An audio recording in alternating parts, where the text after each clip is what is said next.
And welcome back to the second web developer fundamental, another very important aspect of being a web developer, and that is the fact that we have multiple web browsers. Now, if you remember, Tim Berners-Lee, the inventor of the World Wide Web, created it because we needed a standard way to share documents amongst each other. And through HTML, CSS, and JavaScript, we're able to read these files and actually have beautiful websites.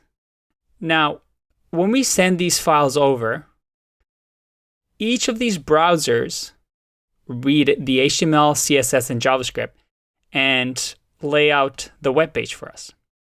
But as you can see, each one of them is owned by a company and is a different browser. So that means they all have to agree on how they're going to read the HTML, CSS, and JavaScript. Because if they don't all agree, then, well, we need to create different files specific for each browser because each one of them has a different idea of what HTML, CSS, and JavaScript is. And you know what? When the World Wide Web got started, we had something called the browser wars, where each browser was kind of doing its own thing, implemented different things, and we still have that to this day to some extent. There is a governing body which kind of creates these standards now, but it is still a pain point for developers where we need to figure out that whenever we send our files to the web browser, it all looks the same.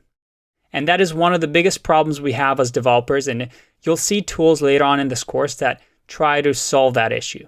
But you'll always encounter this problem where we want to make sure that wherever your browser gets rendered, anybody can see your website.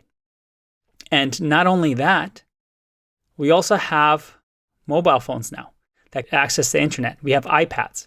So now, not only do we have to worry about different browsers and whether they agree on what code works in each of these files, we also have to make sure that our websites look good on small screens, on big screens, on all sorts of different screens.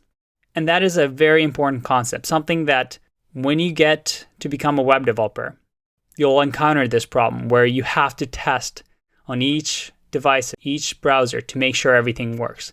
And we'll use some tools that have developed over the years to solve these problems so that it's not as much as a pain point as it is or as it was. All right, one more lesson to go, and then we're going to get coding. See you on the other side. Bye-bye.